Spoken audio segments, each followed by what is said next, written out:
For our agenda for Thursday, we have call to order, roll call, invocation by Pastor Press, Pledge of Allegiance. Our Girl Scout troop, Bounty Troop 419 will be with us. And we have one proclamation for the Girl Scouts. And we have our city manager report, sir. Okay, thank you, Mayor McCaw, members of the council. Today, of course, you'll be discussing your mid-year budget review for the current fiscal year, and that actually starts kicking off your budget process throughout the rest of the spring. With that in mind, of course, we're watching our revenue situation very carefully. And that includes some stuff that'll be in the executive report that we'll talk about with regards to grants. Of course, we welcome the 10th Mountain Division here, and we hope that will be helpful as well. But along with the other activities of the Department of Government Efficiency, we anticipate that there may be some rifts on the post which could affect our revenue situation, and of course our sales tax numbers are still flat month over month, so we didn't really get a bump from the holiday season like we were anticipating. So all of that are things we're watching closely. There is a striker on Senate Bill 1208, I believe, with regards to the food tax situation that we've been monitoring. As you know, the current iteration that's supposed to go up before the voters holds us basically harmless, which would be good. However, the striker that's out there that could go to the governor would eliminate the food tax. So that's supposed to be heard tomorrow. So we continue to monitor that situation as well. With regards to the Fry Boulevard closure for the sewer project, that's anticipated to start now April 7th through the 23rd. And hopefully we'll get that done. Press release went out yesterday. Saw Mr. Urchikowski from ACE yesterday, and he's aware of the closures and what that might mean. And then staff will be going out during the course of the next week or so to inform the other businesses of the closures. So all that's being done, and hopefully that'll be done in time for the crews coming down from Highway 90 with ADOT repairing the road, and we'll have that done and ready for them to repair our roads right after that. So that's the timing, and that's what's going on. So any other questions? Questions? Thank you, sir. Thank you. We go to our public hearings. Item Resolution 2025-023, staff report. Mr. Felix.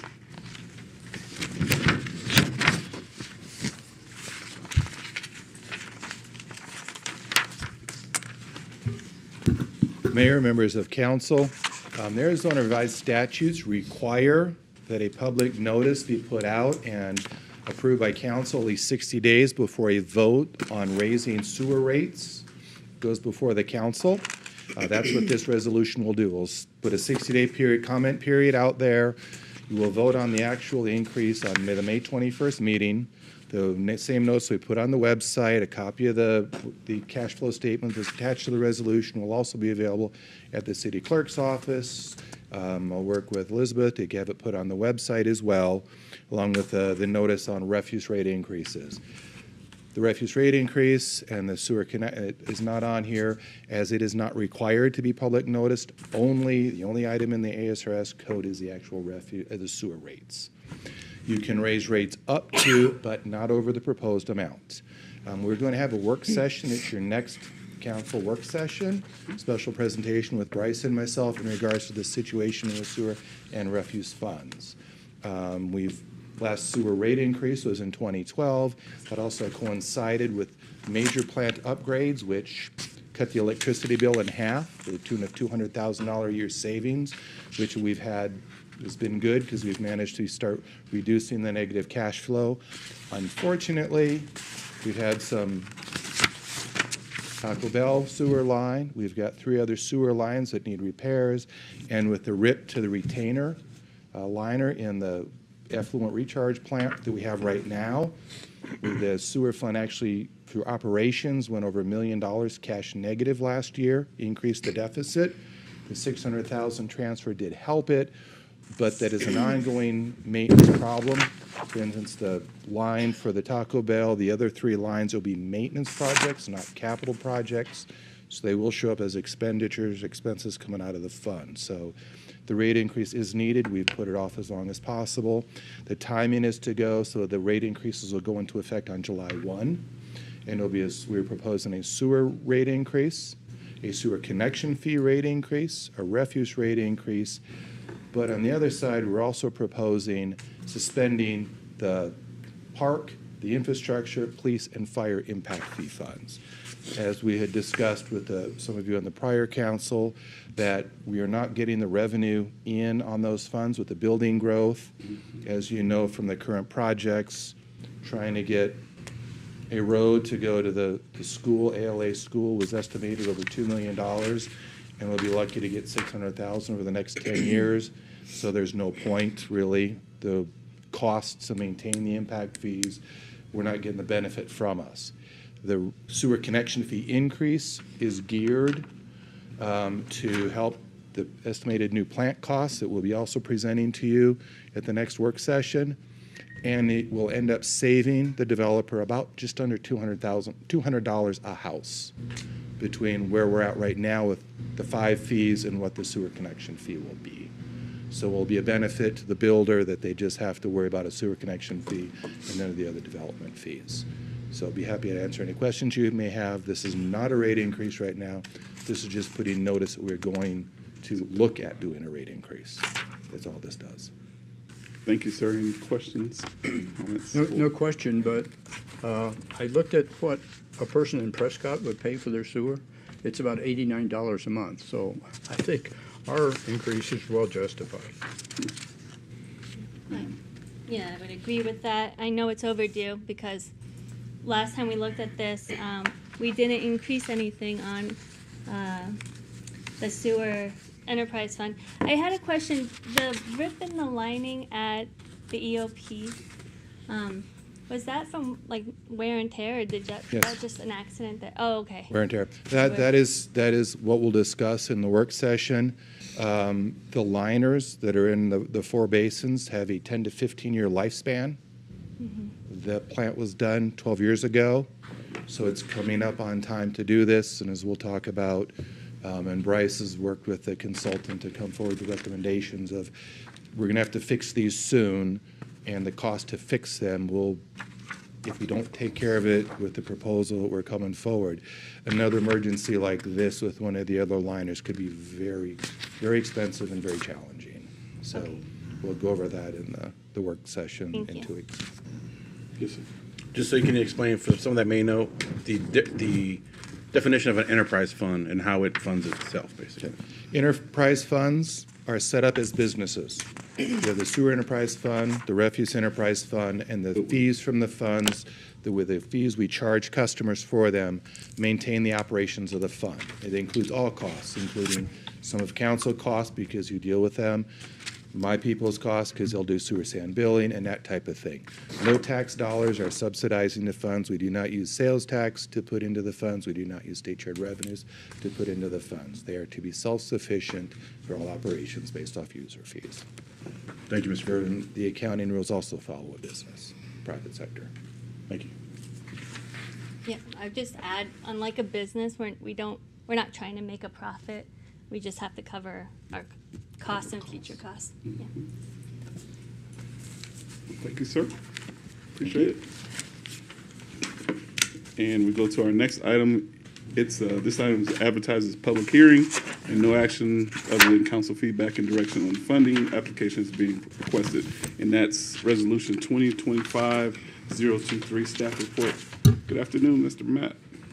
Good afternoon, Mr. Mayor and Council. So on Thursday, we'll be asking for your feedback and direction on funding applications for next year's Community Development Block Grant Program dollars. Right now, we're still working with an estimate of $250,000. And as of this morning, there's no news from HUD as to when the official allocation will be announced. So another year, same routine in terms of approach. we started the process with a notice of funding availability in January. We held a pre-application workshop on February 14th, where we met with prospective applicants to go over the information that's required as part of the application. And along the way, we answered questions concerning the application process. The deadline was March 17th. We shared those applications with the Neighborhood Commission, which is a new step that we added this year for their review and input. This week, you'll be hearing from each of the applicants. They'll be giving a short presentation on Thursday, walking you through the requests and responding to any questions you may have. The citizen participation plan for CDBG requires 2 public hearings. So following the meeting on Thursday, we'll start formulating the draft annual action plan. We'll put it out for a 30-day public review, present it to you at a public hearing, and then in May, we will submit that document with any changes resulting from the public comment period for your final consideration, and then submit it to HUD, and they'll have 45 days to review. Just as a reminder, the principal aim of community development block grants are to aid low to moderate income households in the community. And this can be done on an area-wide basis or through limited clientele that the agency serves. It's also geared towards eliminating or preventing slum and blight and meeting an urgent activity. Typically, that's following a natural disaster, so we haven't fortunately had to exercise that provision. We have 10 block groups in the city that fall within the low to moderate income bracket on a principal basis. Historically, most of the funds have been directed towards neighborhoods on the west end. There are neighborhoods east of Lenzner, south of Fry Boulevard that are also eligible, as well as Cloud 9. This is the current median family income for our metro area, $70,700. So below 80% of that would be considered the upper limit of low income. And so what that means for a family of 4, that upper limit would be $56,550. So any nonprofit agency that is serving clientele, they would have to establish that they meet these income thresholds. Historically, you can see the amounts we've received over the last 10 years, and funding is based on population poverty statistics for our area. Over the last 4 years, we've been just over $250,000, and that's why we're using that as our baseline estimate. There's a cap on the amount that could be devoted towards public services of 15%, and that equates to approximately $37,500. Last year, you approved an update to the 5-year consolidated plan, where we carried over the goals from the prior consolidated plan, and those include carrying out public facility and infrastructure improvements in low to moderate income neighborhoods, rehabilitating housing and improving accessibility, and we've done that historically through our emergency home repair and disability modification program, providing community services for special need populations such as the homeless,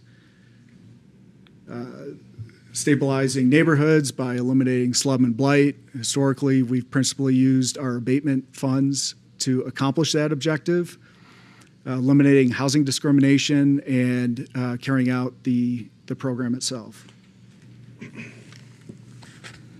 About 2/3 of the funding has been slated for public infrastructure and facility improvements. That's principally because those are very expensive to carry out. $75,000 over the last 5 years went towards the emergency home repair program. We went above the 15% cap on providing needed services because of the pandemic. That cap was lifted, and we were able to allocate a substantial amount of the CARES Act funds towards the Emergency Crisis Fund administered by the United Way. We also provided micro enterprise assistance, and then you can see under 5% towards administering the program. So the next program year, if you decide to devote the 85% towards public facilities and infrastructure improvements, that equates to about $212,500.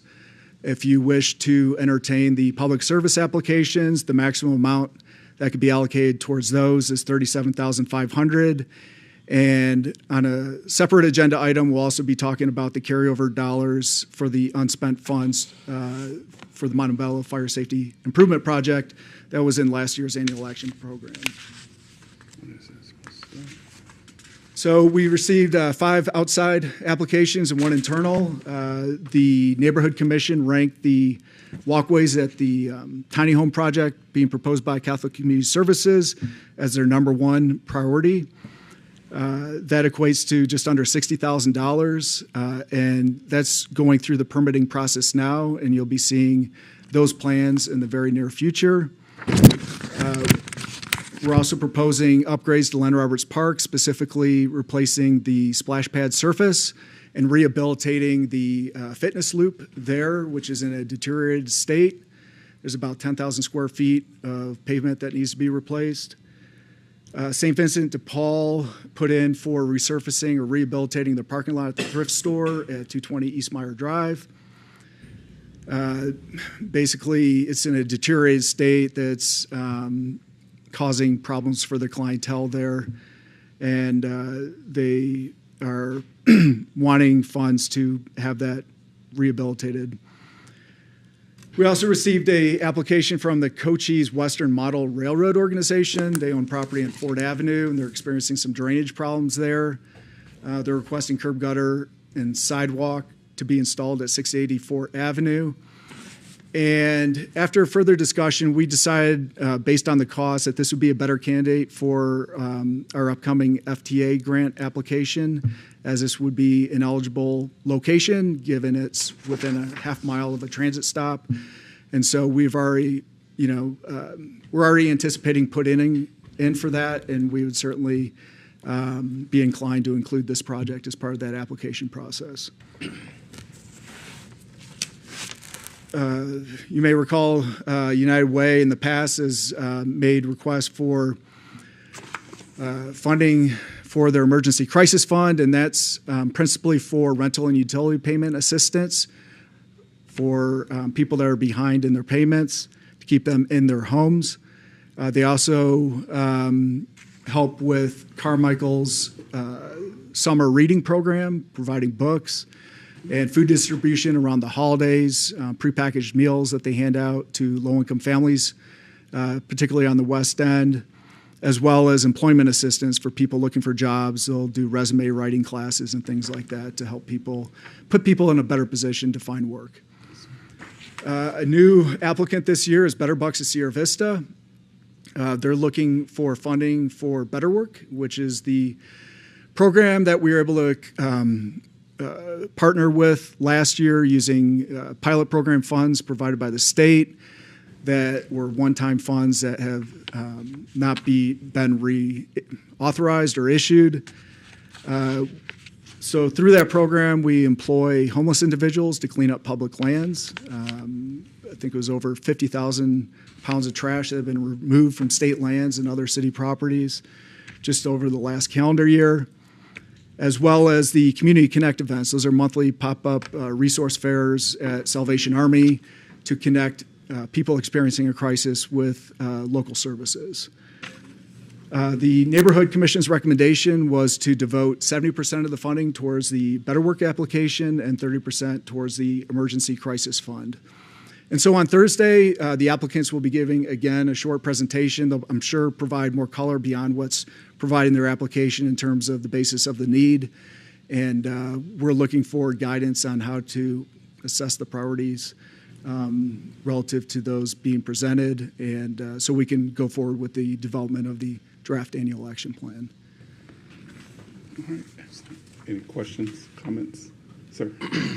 Thank you. This is a huge packet, but that shows all the work that goes into these projects and people that apply for it. There's a ton of paperwork that has to go through, just like with any other grant or whatever you normally would put in. So, just for the people that take the time to do that, I mean, it's a lot of work. It concerns me about the flooding issues at the railroad. I didn't understand. I didn't know that. Sounds like from what they say, that construction of that new plaza pushed the water down their way. So, have they been notified? Like, hey, you were probably going to look at this other grant, or when will we do that? What would the process be to say, hey, look, we understand you're having some issues, but we have a grant that probably is more suited for you. How would that work?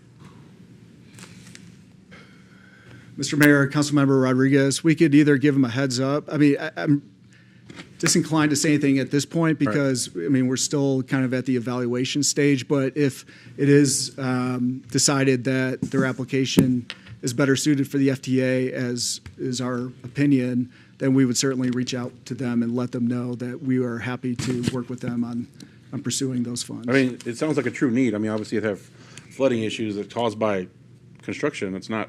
I don't think it's fair to that building, their location. So I don't want them to feel slighted or like you're just blown off by this No, process. absolutely. But that's kind of all I'm asking. I think that was the only thing I had. Yeah, the rest. I mean,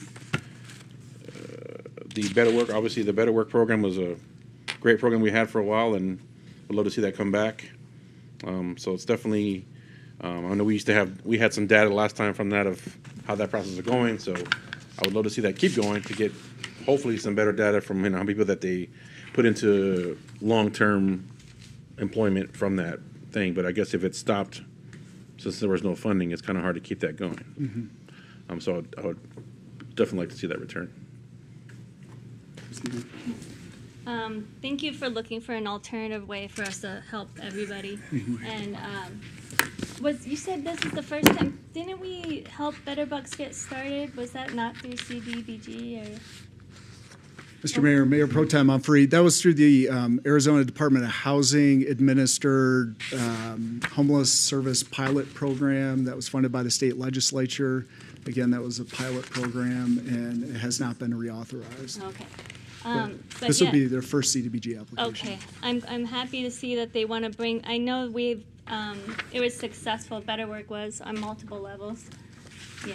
Mr. Mayor, Mayor Pro Tem, you're right. We did initially include, I think it was 10,000 or 15,000 in the city's budget for seed funding to get them started, and then there was additional money through the Department of Housing to do Community Connect. So you're remembering correctly. Oh, okay. Thank you. And then, but I'm happy to see that we can help that program come back because of. I know they had some graduates. I don't know when they help someone complete the Better Work program and then they move them into the job after getting their resume through at work. Yeah, is that what you call them? Yeah. Graduate, yeah. But yeah, anyway, very happy to see that come back, and I'm looking forward to their presentations. Thank you. Yes. I got some basic questions about grants. PY is project year, Program year. program year. So when does that start? Mr. Mayor, Councilmember Jones, it coincides with our fiscal year, so July 1 through June 30th. Okay, and then how long are grants usually available? Is it 3 years? It depends on the scope of the project. We like to carry them out during the same program year, but sometimes they have to carry over. For something like the Len Roberts Park improvements, I would think we'd be able to get it done within the program year or city's fiscal year. But under HUD, we have 3 years to carry out the grant. Okay, so talking about Len Roberts, it looked like on your discussion, the committee ranked Len Roberts as the highest priority, but it doesn't show up on the list that we just looked at. Are you talking about the walkways at? It's a splash pad and fitness loop. That's Len Roberts. Yes, splash pad. We're recommending full funding. of I'm sorry, those. Fab Avenue. I'm not. Oh, that's the next agenda item. Yeah. That's a different. That's different. the leftover money from the other CPG Oh, fund project. right. Those it's related, but it's not on this item. Yeah. But it was the first priority of the group. Right. Is So it? that's leftover money from a different project, from the fire hydrant project. and then that we're going to try to decide what to do with that money. It's a separate item. Yeah, we have $186,000 to reallocate from last year's unspent funds. Right. And frankly, be able to expedite the use of those funds faster because it's carryover money. Should you decide to assign those excess funds towards FABAB To clarify, that was from program year, so that would be program year 24, 24. last year. Okay, so that's left over from that program year. They budgeted for all the fire hydrants in Montebello. It was less expensive than thought, and so now there's money left over. So now we have to decide, because it's over $100,000, what to do with that. But that's a different item we're going to talk about next. It is the same kind of funding, but not from this program year. It's the previous program years. Okay, thank you. I think I clarified that, right? Yeah, Mr. Mayor, Councilmember Rodriguez, that's a good discussion, because the overall vision on FAB, we have budgeted funds for the front part of the park and to take care of some of the drainage issues there, so that's already programmed. We would then augment that with these funds that are left over from last year's CDBG. And then as this is going on, we may be able to allocate some more funding from next year's CDBG to continue with the development of the park. So it's kind of a phased thing over a few years then. Okay. As long as they're done. Good. Hey, Yes, sir. looking at Catholic Community Services, two things. One, what they're trying to build, it's limited use, from what I read. So it's just for, Mr. Mayor, Councilmember Benning, it'll be transitional housing for domestic violence victims. okay. And then, okay. And I'm looking at the financial statement. It doesn't look good, but it's just a lot of money for the return on it is all I'm getting at. I don't want to be mean. So, And I expect them to be here on Thursday. Okay, and you good. can present those questions Okay. at that time. Any other questions, comments? Thank you, sir. Sure. Thank you so much. And we'll have a call to the public and comments from the council. And tonight, we have presentations from the Sierra Vista Tennis Associations. Mr. Ryan and Mr. Bill is here with others, tennis and pickleball. Sir, welcome. Good afternoon, council members, mayor. I'm the moderator for the tennis and pickleball community. There's been some growing concerns in regards to the deterioration of both the tennis courts and the pickleball courts. The biggest thing we came together and determined that maintenance, just your general maintenance, to upkeep, routine schedule requirements for things that are breaking, the basic upkeep of both the pickleball court as well as the new tennis courts. If you get to, surfaces, fence structures. I was just told today by the president of the Sky Island Association, they, I guess the community fixed the longer fence line, but there's still some other net postings that are structurally deteriorating. They're pulling off the sides. There's a lot of liability, in my opinion, there. The nets and the net post mechanisms have broken on those pickleball courts. There's a limited wind screens. From my understanding, there's quite a bit of those screens that are available, but they haven't been installed properly. There's none actually at the tennis courts themselves. There's a lack of shading to both locations.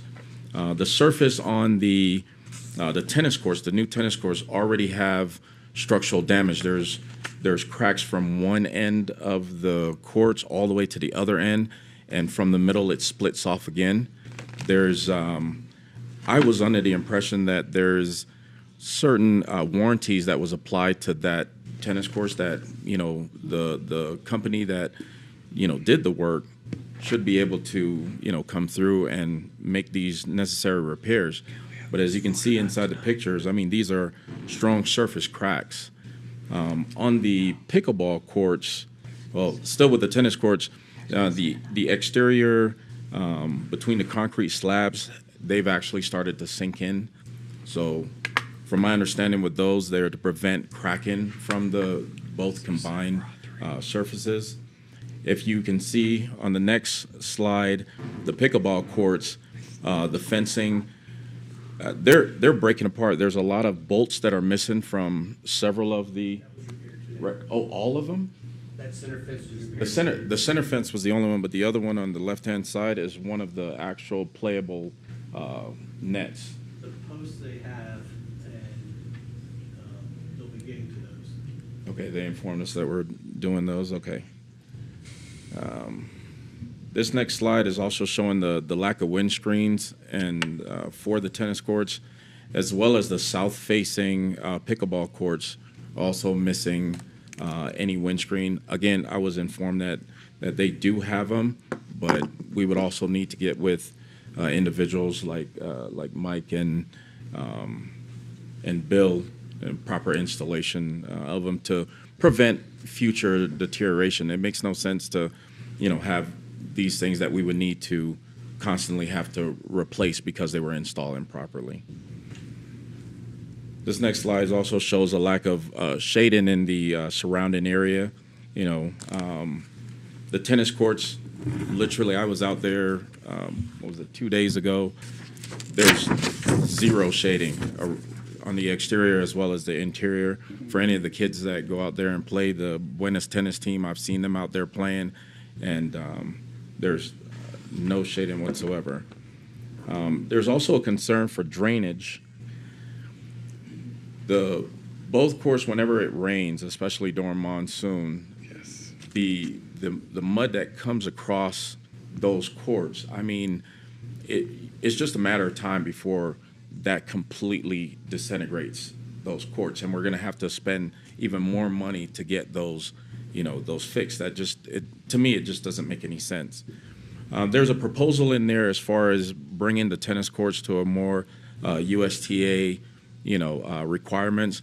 The idea for that, as we discuss, you talk about bringing more attention to our community in a positive way. For us, we go to tournaments in Tucson. We would like opportunities to bring tournaments to Sierra Vista. That's potential people from Tucson and Phoenix area to come down here. We end up going to like El Conquistador, some of the other locations just for these activities. There's a lot of opportunities for our community to present that. There's shades. There's a lack of bench like seating at the tennis courts. We have no real water stations or anything like that. Windscreens again fixed. There's 10 pedestrian gates. For me, when I was going through, there's 2 of them that are actually bent now. So you can't, and it looks like people are trying to push them through, so they're creating damage to that area. We also have an exterior gate to the south-facing side, I believe. There was a sign that's been removed, so it just has wires. It just seemed like a lot of liability there. Pickleball maintenance so far, there's a proposal, I believe I saw it was from 2021, 2022, to annex a section of the existing tennis courts to place 2 pickleball courts there, and that just, seemed to not be conducive with especially the pickleball community where they play. They're a very tight-knit community, and there's a section to the right side of that would be the west end of the basketball court over by the pickleball courts to possibly, add more pickleball courts there. I saw the number for proposing resurfacing of that basketball court. It seemed that they would have to tear down that court to build up a pickleball court there. That just doesn't, seem financially wise to me, especially since there's a vast open area west of that court, as you can see on the slide there. Mind the direction of the flow, it should be north and south facing, but you can see the section to the west of the basketball court. that would be both the pickleball community as well as the tennis community thinks that would be ideal for adding more pickleball. They have a lot of tournaments that they do there. If they had events there, instead of having to travel all the way to where the tennis courts are to continue their activities. As of right now, there's a few people who've been, I guess you can say, vandalizing the tennis courts by making marks and chalking to create a makeshift pickleball whenever the pickleball courts themselves may be full, or if I don't know if they want to practice out there. We're hoping that this would resolve that problem. As you can see, this is exactly the live view for what it looks like right now.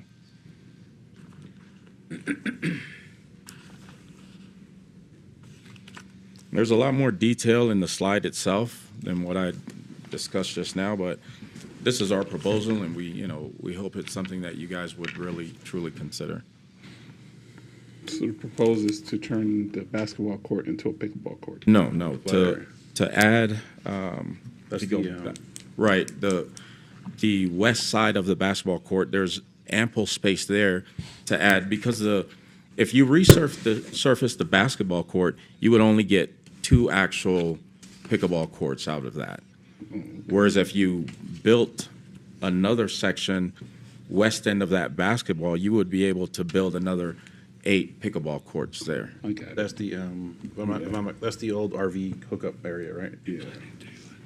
I mean, there's still RV hookup like stands there. I think at one point we were like talking about, because nice to bring them back and to support things like this, like pickleball tournaments, all the tournaments out there with some RV hookups. Since we already have those already plumbed, I guess. I don't know how good or bad they are, Yeah. but that's the area, right? I think so. Yeah. Yeah, right behind the little building. Yeah. Yeah, I think that's it. Man. You knew. Thank you for bringing this to our attention and sharing your thoughts. I was hoping we'd learn about your group. Usually that's what takes place when we receive a presentation at a work session. And a lot of this, I'm not sure if you brought any of the concerns, pictures, and issues to our director of, she's Laura. Laura runs all this, and I'm not. Yeah, okay.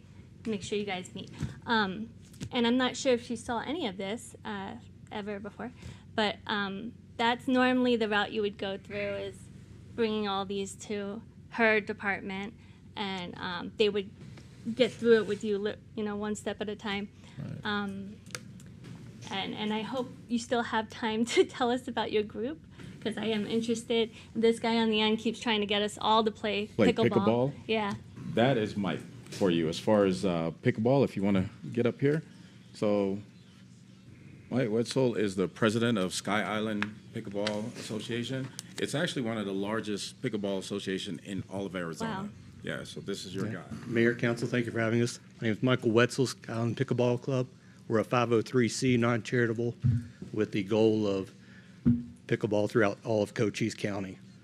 Pickleball to us is not only just everything, but it's family. There's every race, there's every religion, socio-economic status out there, all ages, and all abilities.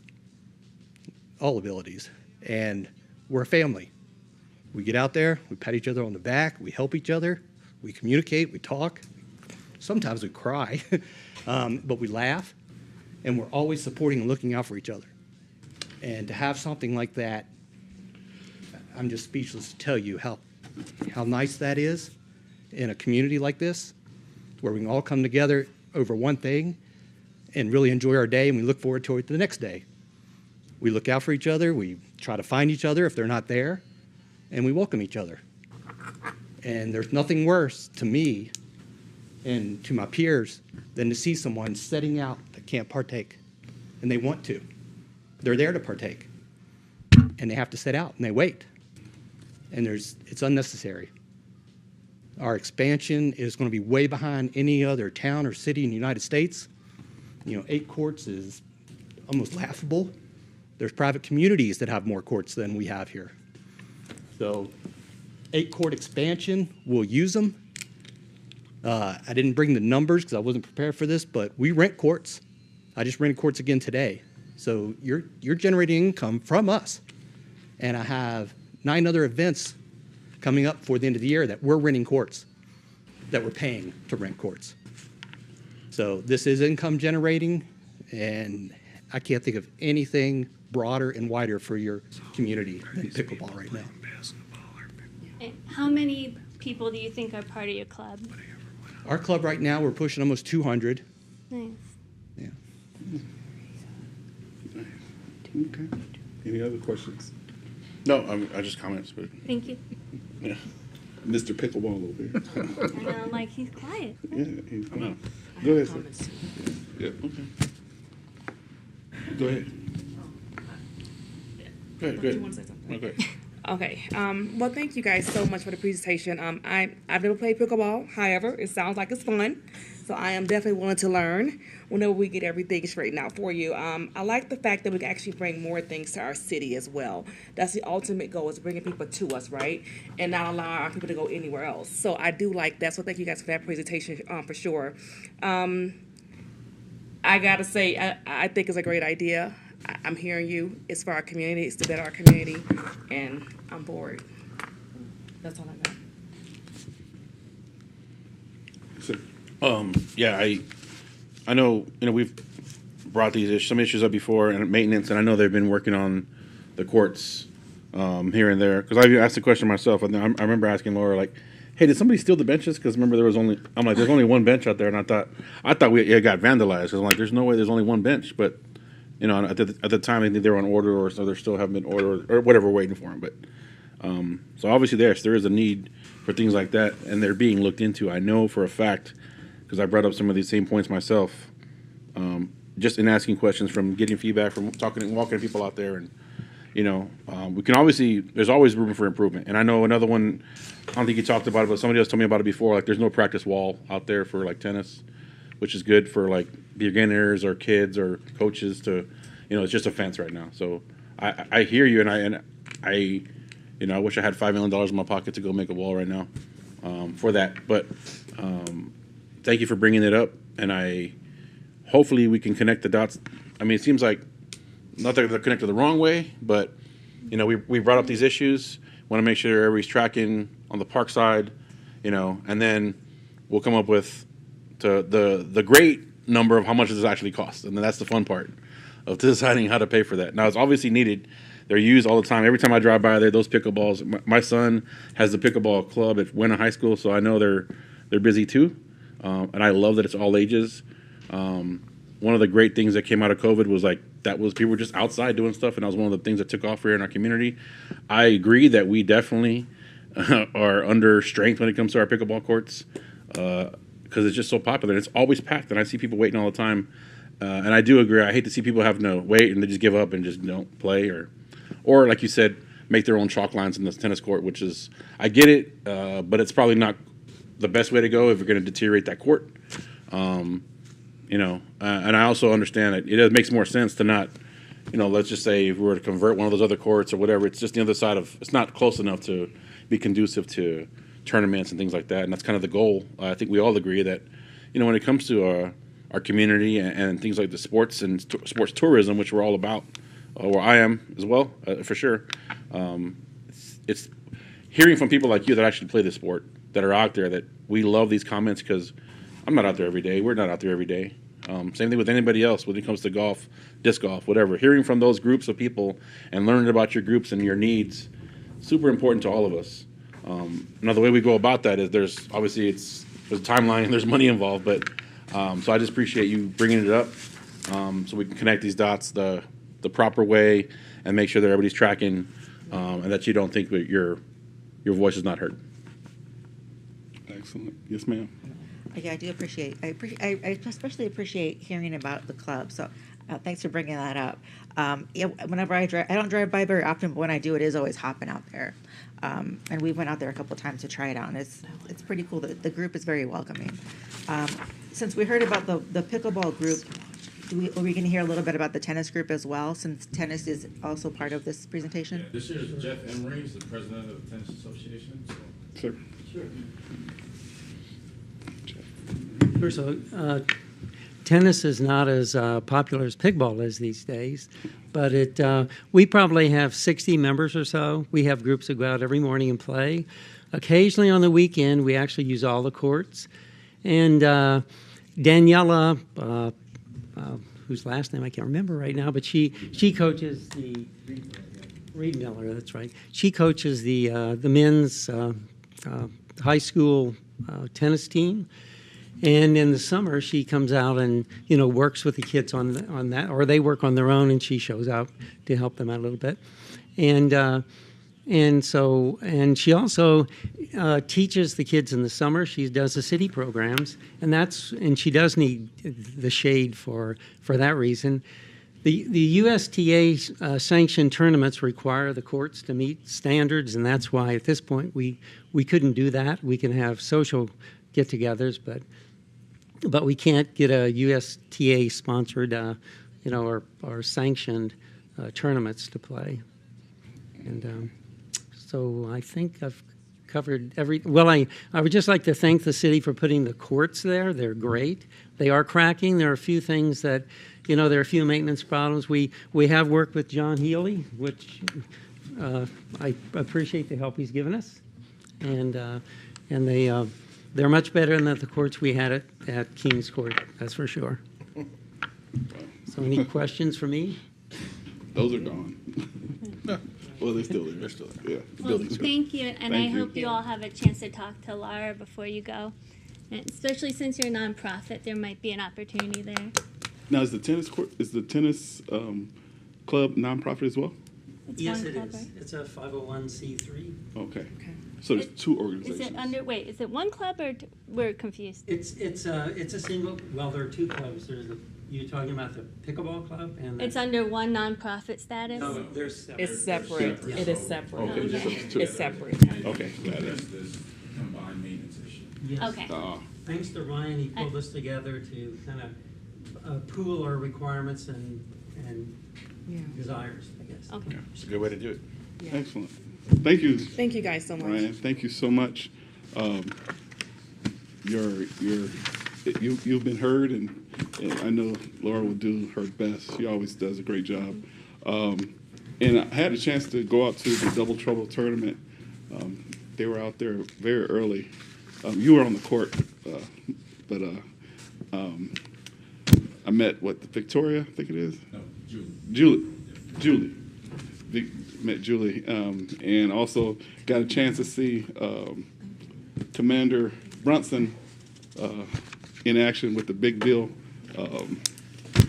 I heard Armin's He just left. Oh, he's just left? Okay. He knew you were going to talk about it. I was going to come up and show us his swing, but, I guess he don't want to do that. Thank you so much. Yeah.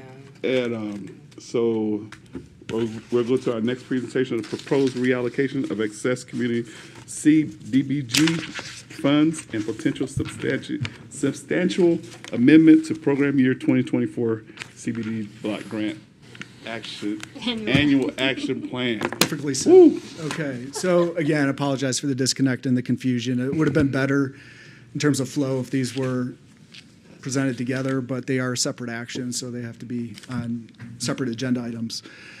So, as I previously said, the cost of the fire hydrant project in Montebello came in under the estimated budget to the tune of about $188,000. So that amount needs to be assigned to a new CDBG eligible activity. As was mentioned, the Neighborhood Commission has ranked the redevelopment of the Fab Avenue property as their top priority. It's hard to believe it's been almost 5 years since its purchase. You remember we tore down that small commercial strip center, and it's remained a vacant dirt lot ever since. And we're looking to make some improvements there. Irene and her team were able to procure a $386,000 grant for right-of-way improvements to Fab Avenue, and that includes curb gutter sidewalk and angled parking. We have 90% construction plans that are under internal review. We expect that to go out to bid shortly. So the reason why we're proposing this project for the 24 funds is we'd like to work in tandem with the right-of-way improvements on sprucing up at least the frontages of the Fab Avenue property with landscape improvements using the same plant palette as was installed along West Fry Boulevard. In terms of approach, we've blocked out some initial thoughts on the first phase, and of course, we'll be looking to state grant sources to leverage those CDBG dollars to go further with the budget. So there's been prior consideration towards developing a pocket park facing Fry Boulevard, and that's the most expensive feature on this plan. Stantec estimated about over $800,000 to develop that pocket park, and we're looking at about $188,000 with the CDBG funding that we could hopefully match, use as matching funds. So the drainage issue is our top priority, and we're looking to address that, again, in conjunction with the right-of-way improvements by building a channelized swale to redirect the drainage that's ponding south of the intersection towards the culvert that runs under Fry Boulevard.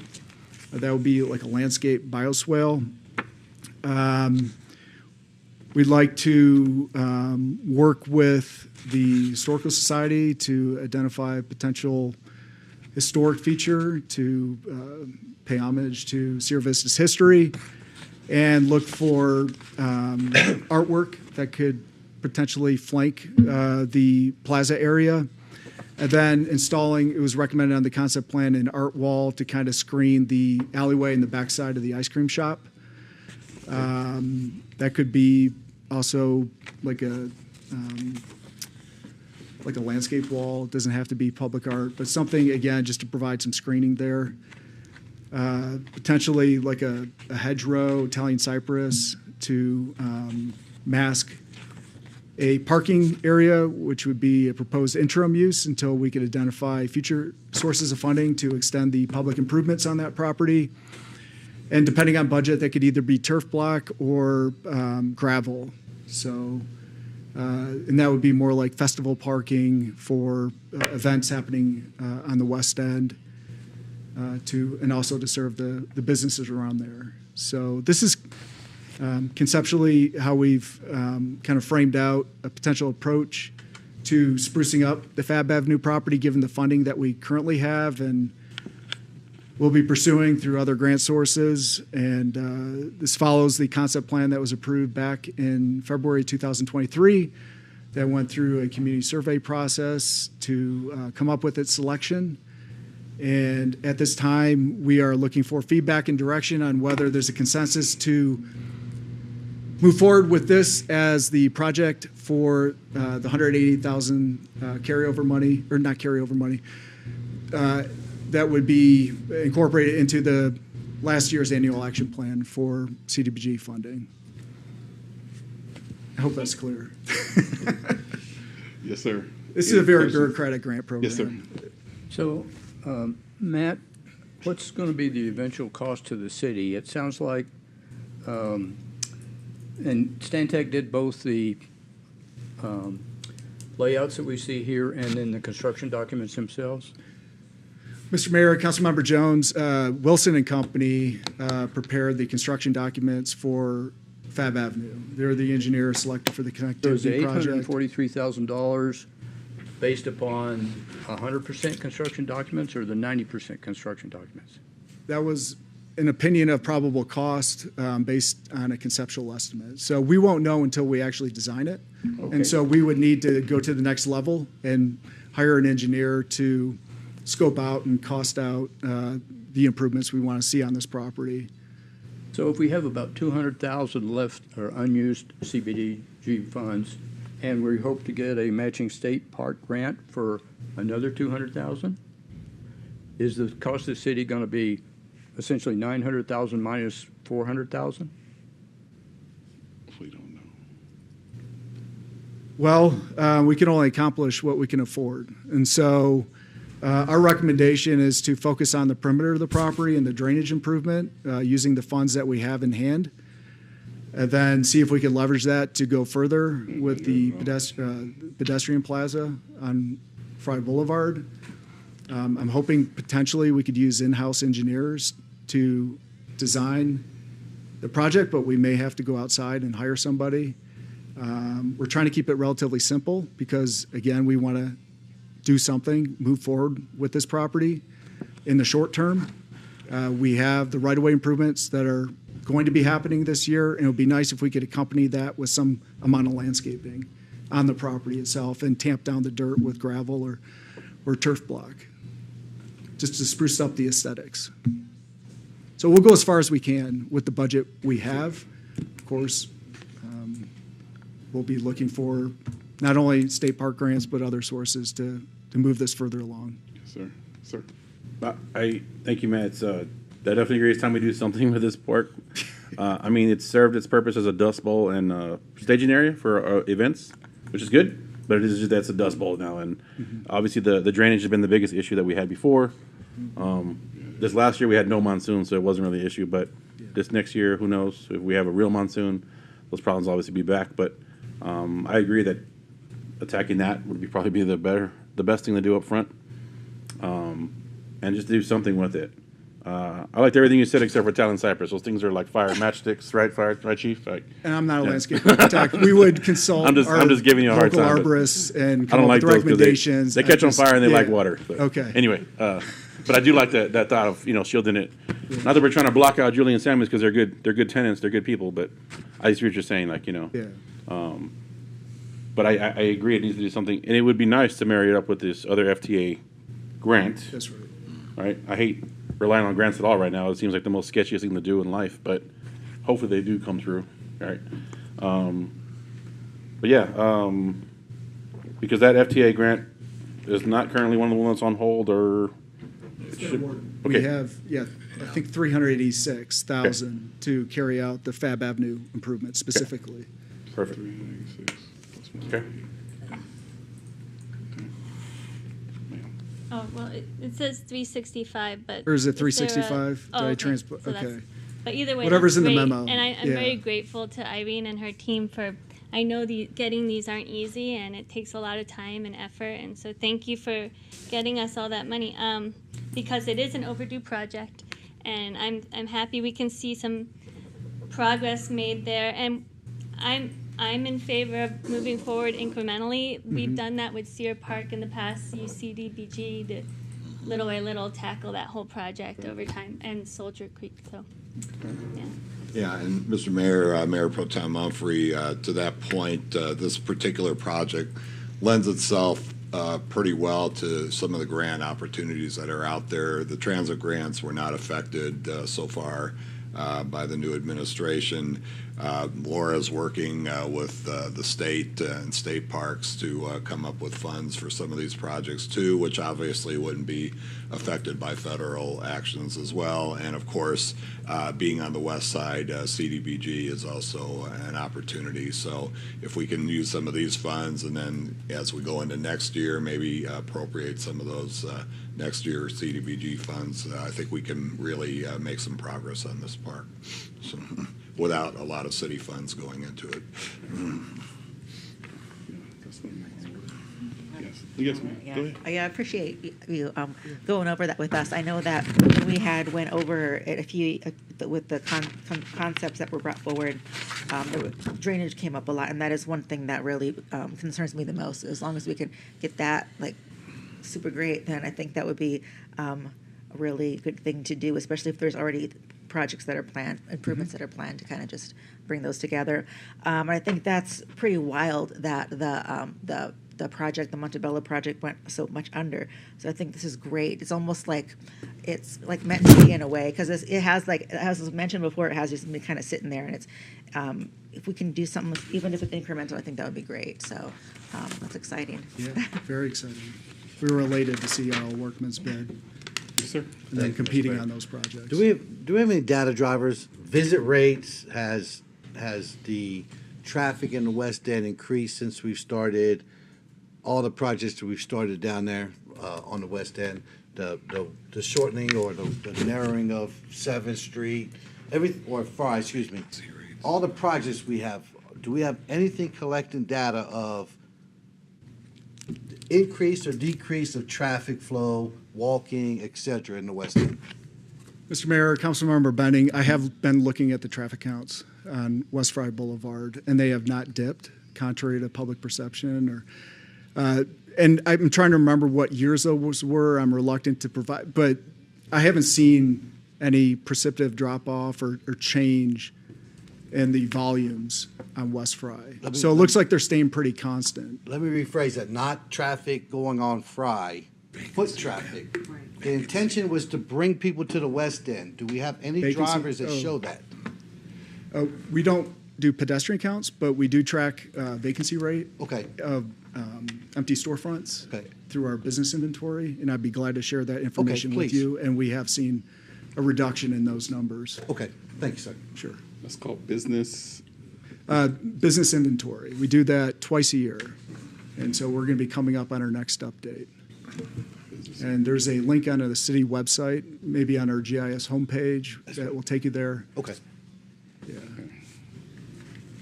And we do separate breakouts for the different commercial zones within the city, including the West. And I think Tony's department tracks like how much private investment was made since we made those improvements with public dollars, right? He's back there. Thanks, babe. Behind the screen, I can't see him. Sorry. So, I think Mayor Pro Tem Humphrey, I think you're talking about, it's Matt on that side, because it goes back to the grant. So we looked at the West End grant partnership, and then we compare it to the private investment side. Okay. But to Councilmember Benning, we can look at the placer data if you're trying to get head count.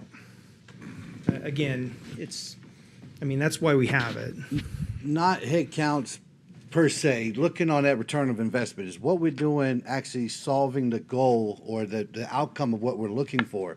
We're facing, if you just listened tonight, we're facing sewer increases, we're facing a food tax that might go away, we're facing a flat sales tax.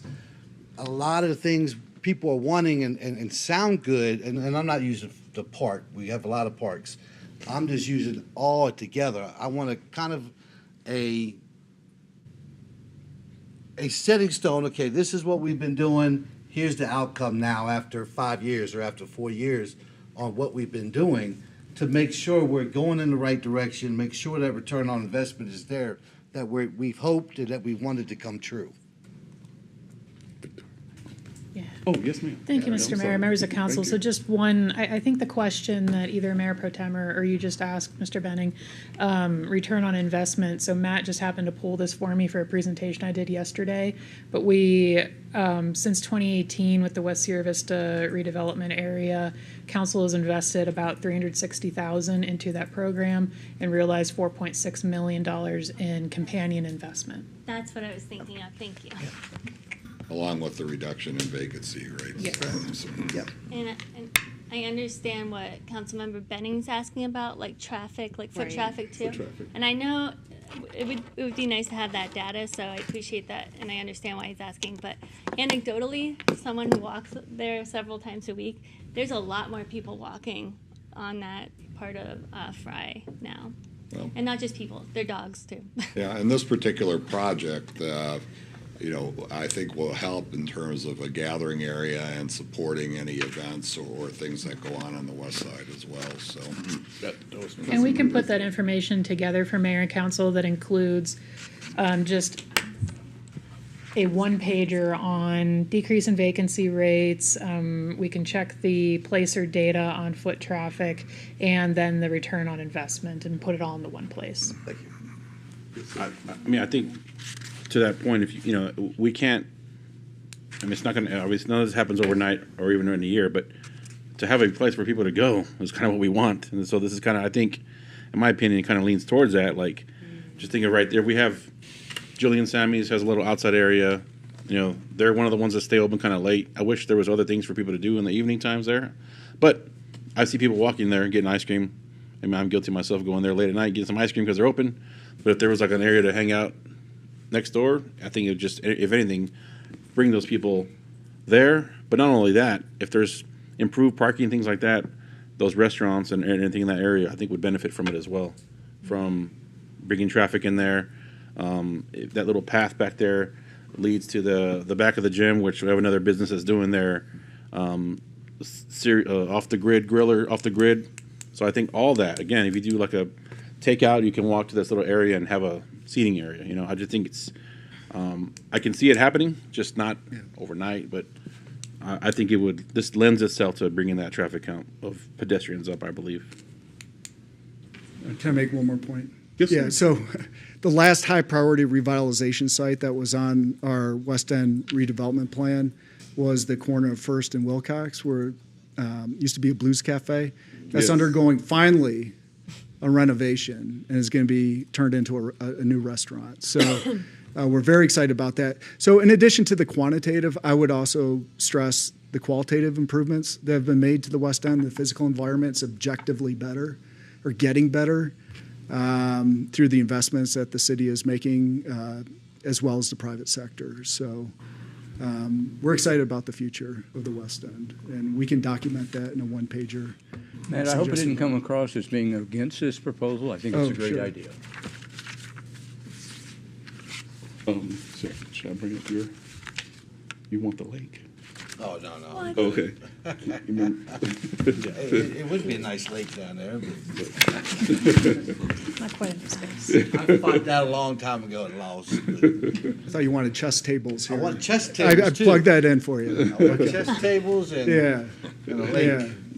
We can do a Okay. puddle. We could do So Connect consensus to Four. proceed Connect with that Four. amendment? Yes, It'll sir. be two public hearings and a public comment period. Yes, sir. Okay. Thank you so much. And our next item, number D Delta, is fiscal year 24-25 mid-year budget review. Good afternoon, Mr. Fix-It. Mayor and council, I'm getting teased for being David Downer. Actually, the mid-year, it is stable. It's not great news, but it's not bad news. We're keeping a very close eye on things because, as you've seen from the sales tax reports, sales tax is basically even, very slightly below last fiscal year. The state shared revenues are actually going pretty close to on track for the budget as well. We do take the annual budget and just divide it by 12 to get an average monthly income. So normally December, at the end of the December report, that will be the highest above budget, and it will then track back down over the year. Ambulance revenues are up between the extra crews we have. It obviously matches demand for service, which glad we can provide the service. Naturally, I know Brian and his crew wishes we didn't have to provide a service, that people didn't need the emergency, but it's good we're there and good we can take care of the citizens that way. The big one, one of the ones we're facing, building permits are noticeably off. That if you looked at the last construction contracting for that tax revenue is also well off in January from the prior year. So we're keeping a close eye on the building permits, what's getting pulled. That does fit, Matt's overall projections going forward, because building is going slower in town here. We do know for the hotel motel that the military is being put in the barracks, not in hotels. So if they come off post, hopefully we'll see a bump in the bar restaurant revenue as they would eat in the city. We'll see how that goes, and we may get some transit, get additional transit usage out of that as well. Leisure revenues are up, which is a good thing. They're over budget. I know Laura's done a few different programs, and timing can run into some of these things. As far as the expenditures, we're below budget on expenditures. Like for animal control, it's mainly due to the fact of at the mid-year, ACO was only 30-some% constructed. It is a lot farther along now. That expansion is continuing along. For the fire department, for instance, the ladder truck is ordered, but has not been paid for any piece of it yet, so that is expected to take a year to finish construction on it. We do book the CCOM contribution at the end of the year. That's $900,000. As you know, during the budget process, we budget 100% of the positions. So as, you know, normally we have a higher savings on salaries, but fortunately, we're quite full on police officers. We're not our normal down 10 to 15 officers that we have been in the past. So we take that as good news that we're able to be filling the police positions and be closer to fully staffed than we pretty much have been in a long time. So that's good news on that front. Fire is back to being close to full staffed as well. 2 years ago, they're having some challenges with firefighters, but Brian and his crew have done some things to improve that situation, and we're fortunate to be pretty full on the fire staff as well, and we're looking at possibly I know they're looking at other options to do, and I believe we just had a new transport staff go live too, which will help on the revenue situation there as well. Some of the individual departments, there is some skewing. For instance, for IT staff, most of the large IT contracts, renewal contracts are done in the first quarter of the year. The Spielman for the public safety, the Munis for the city's financial and ERP system. Whereas, for instance, parks, obviously that's done in the springtime with the planting seasons, the mulch, the fertilizers, the seed that they get. A lot of those expenditures to come and hit in the spring. So we are on track to not use any general fund reserves, but we're keeping a close eye on it because we know that coming into next year, we're still facing some uncertainty. The current year state shared income tax does, in this year's budget, we do have $1 million budgeted for one-time expense because we are still in a transition from the 15 to 18% contribution, and the state's reducing their tiered income tax to that flat 3.5%. There is some people trying to move in the state legislature to further reduce the state income tax down to 2%. Don't know what traction that is getting, but that is out there. And as we know, they can continually bring some of those things back. So overall, that's kind of how we're sitting. Be happy to answer any questions you may have. Yes, sir? I'm looking at general government, David, and they've already spent all their money, or whoever that is. And this was at the end of December, so presumably the situation is even worse. So I'm mildly curious as to what happened there, but I'm more curious about what our recovery plan is. How do we figure out where to get the money to make up for this deficit? That is due to the fact of we get a last-minute change in the insurance amount. It was originally estimated to be $600,000 for the current year. Came in $400,000 over that. However, there was another expenditure that was not going to be done this year that we're using to cover that. But it was too late in the budget cycle. The budget was done, the final budget was approved, and so we've internally worked it out that way, that we're covering it from another expenditure that will not happen. Okay. That will be corrected going into the new fiscal year, and Ms. Adams is also reviewing insurance options for next year as well, working with Travelers on the current policy and possibly, depending on what they do, look at other options. No, thank you, Mr. Felix. I know when it comes to the fire and PD, the apparatuses, it's not just in DC. I sat in a good presentation, and he talked about this, and it's just obviously it's U.S. wide. You know, it's frustrating because prior to COVID, it would take 7 to 8 months for a vehicle to get delivered. Now it's 12 to 18 months. Well, it's actually almost 2 years now, but using the COVID excuse is kind of getting old. But there is a lot of things that come into play for that, and it's there's organizations called like the Rev Group who have bought up the smaller facilities that create these apparatuses, and they buy them all up. They're kind of slow rolling it, so I think it's kind of shady business, and that kind of affects us at our level too, because they're doing what they do at their corporate level, and it makes our waiting times for vehicles a lot longer than they really should be. Unfortunately, saw some of that in L.A. in the Palisades fire. They had 100 fire vehicles that were out of service. Right? In Seattle, Washington, it takes about 54 months to get a vehicle repaired. And in Atlanta, Georgia, a third of their fire vehicles are beyond their service life. So a lot of that really affects us down here at our level.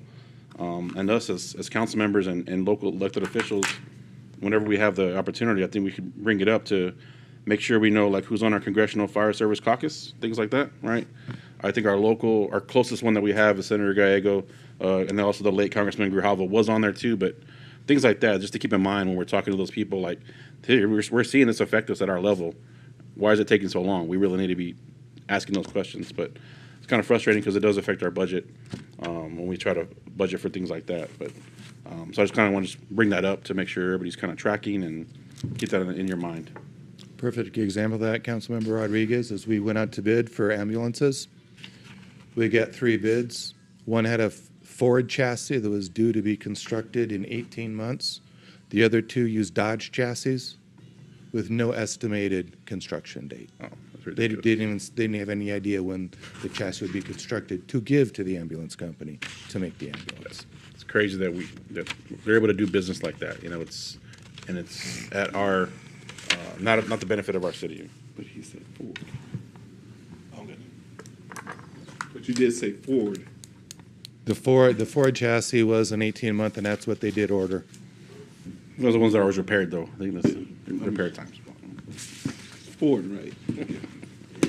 Thank you, sir. Louder for them in the back. Oh, yeah. And our next presentation is, the council executive report. Sir. Okay. Mayor McCaw, members of the council, we apologize, this one's running a little late, so your next one will be coming up next month, so, and staff's working on that. In my message, I'm going to reiterate what I mentioned earlier with regards to a lot of the various grants that we receive from the federal government.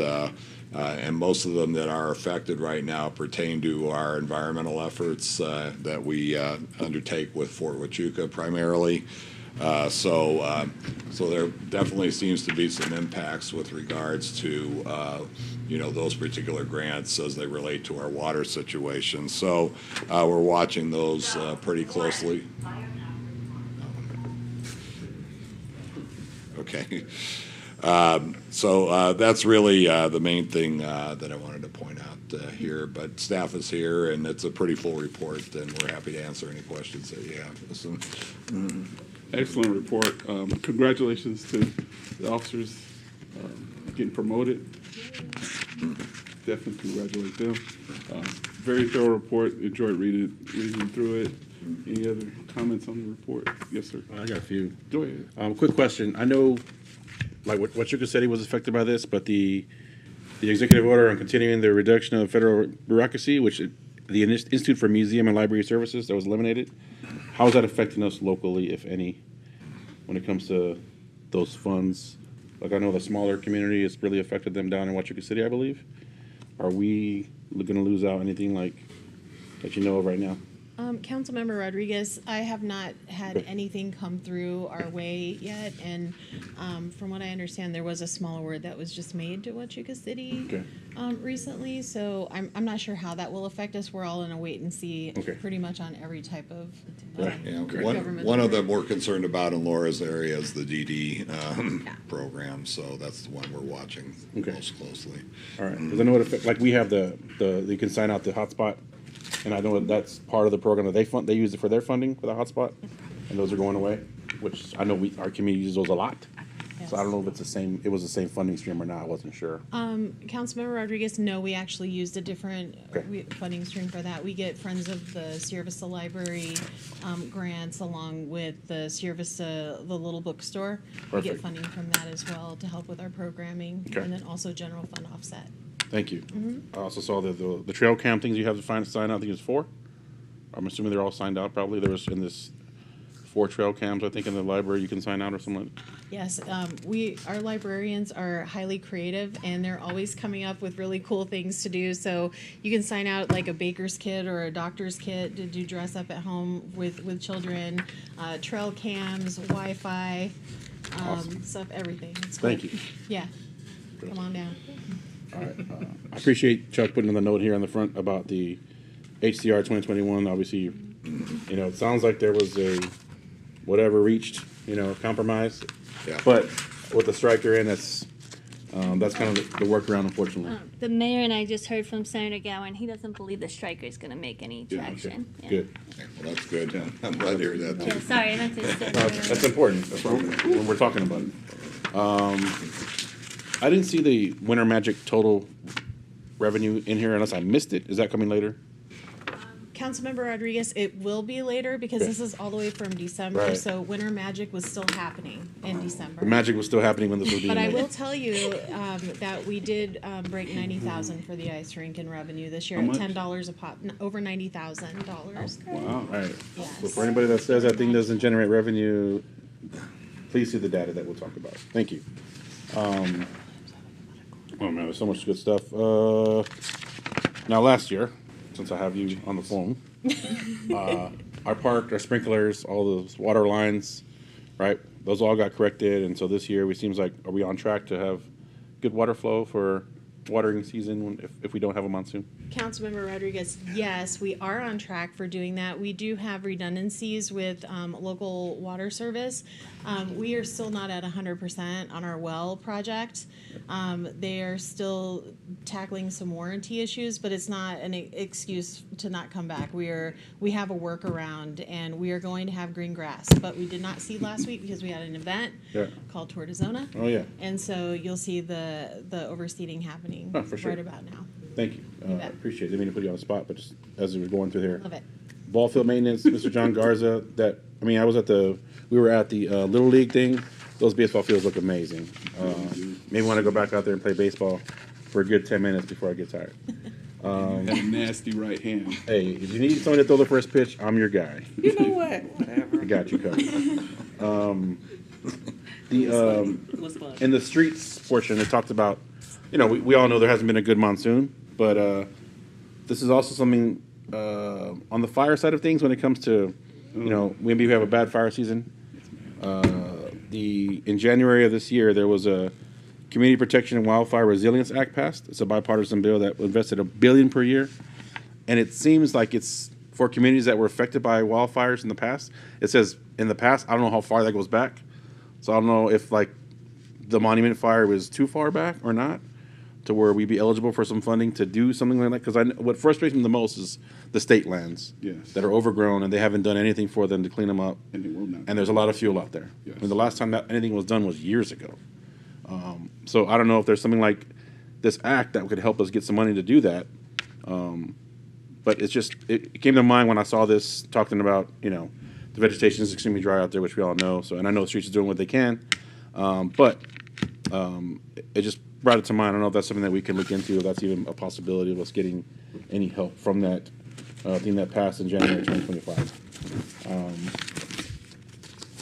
Let's see. I like to write up about the retirements and things like that over at Transit and parks, because I always like to see people have upward mobility and not stuck somewhere. So I think that shows how the city's been doing that, a good job of that, promoting people, moving them around. So I like seeing that in these reports, because I think it's important to me. And then towards the end, I think Chief already walked out, right? Because I had a fire question for him. They're with William. Yeah, there will. So I'll hit him up next time.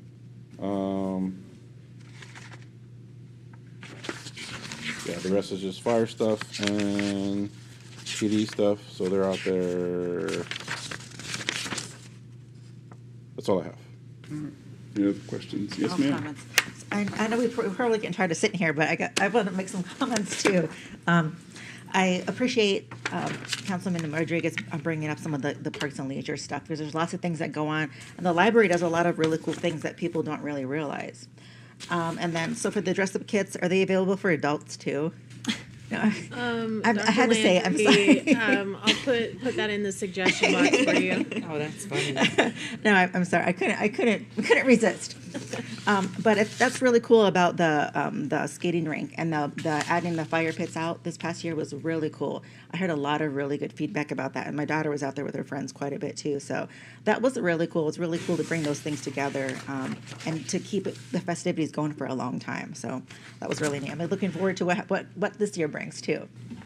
We'll see. Right, yeah.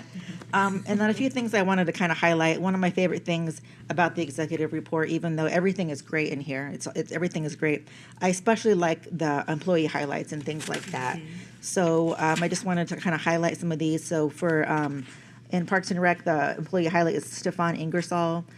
He's he's demonstrated a willingness to embrace various responsibilities, and he also played a vital role in the ice rink located in Veterans Park. So he's been doing a lot of good things. So I appreciate that spotlight and that shout out to him there.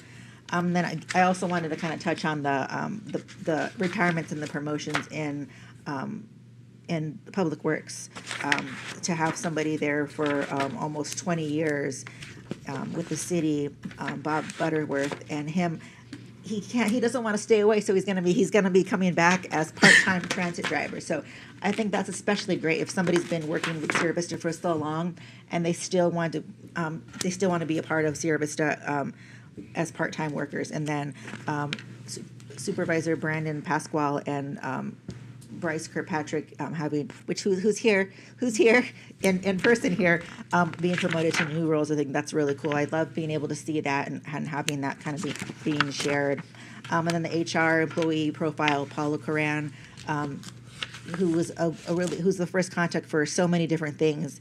And so how when somebody contacts her, they can have so many of their questions answered right there with her. So I think that's pretty cool. So thanks to her for all that she does.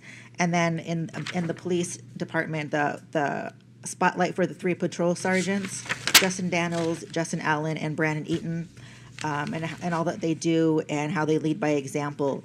And there's a nice little write-up about them. So it's really great to see that. And we're very blessed to have a lot of really great employees in our great city. So I just wanted to kind of bring attention to them and thank them for all that they do. Thank you, ma'am. Any other comments? I wanted to point out, sorry, on page 28 for that, our budget line, it's a good reference for people to see the breaking down the taxes, right? So the rental and the food tax are on there. So if you do the math, go across, right? It's 3.8 million. That's where the money comes. That's where the money's at. And then the one going away, the rental tax is about 577,000 from last year. So if you want to see the breakdown, it's right there. You can just do the math on my phone like I did, and you see where it's at, right? Yes, sir. Thank you. Thank you, sir. Yes. I'm going to be last comment, I promise. The best part about this job is actually being a part of our community and actually making our community smile and taking care of what we feel like that's important to them, right? So that's the best part about this, for real, is to actually see the smiles on the face in our community, knowing that we actually made an impact and we actually gave back for what the community was actually expecting. So thank you, Ms. Lori, to your team for that as well. Also, I do ask that when you get with tennis court and pickleball, you guys have your meeting, can you send us an email to all city councils on bullet points, what you guys discussed and talked about? That way we're in the loop if possible when you guys do come together. Is that possible? Sure. Thank you. And that's it.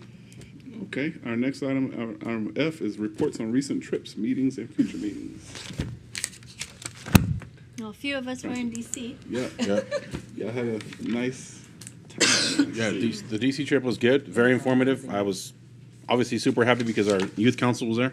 Yes. They got to meet with they had to be youth delegates with the other youth from all around the nation. It was great. They had a lot out of it.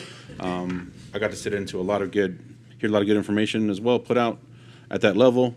There's a lot of stuff going on with our legislators at the time too, so getting in with them can be sketchy and iffy, but we tried our best to get the city's, our goals and what affecting us is anytime we talk to somebody, I know Mayor Pro Tem did the same probably. Here's what's going on in our city, just so you know, I'm in your face telling you, here's what's going on, right? Don't just give me the handover and say, here's what's going on in Arizona. No, I'm going to tell you what's going on in Sierra Vista and what's important to us.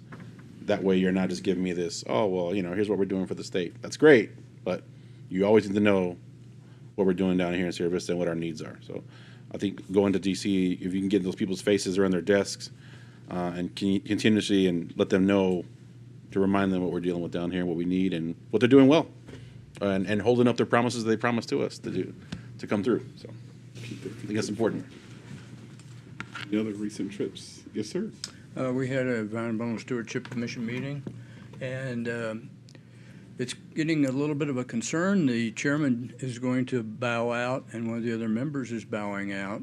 So it might be hard to come up with a quorum in the future. So if anybody knows of anyone that's interested in working on the Environmental Stewardship Commission, they would more than welcome them to get in touch with them and submitting an application to be a member. Environmental stewardship. Got it. Yes, ma'am. Speaking of commissions, the Transportation Commission will be meeting the 2nd of April at 3:30 up here in the conference room up here. So if anybody is welcome to come. We're also looking for members. So if anybody knows anybody that is interested in any type of transportation, definitely let them know that they are welcome to come. And if they want to join, that's even better. So 2nd, 3:30 up here in the conference room. Thank you, ma'am. So you're getting Mr. Isom. Yeah, that's cool. he's going to be renewing. In about a half hour, we have planning and zoning right here. Oh, yeah. So if you don't leave, you can be at that meeting with us. One more, there's one thing. Yes, go. The Cochise County Transit Board has an opening.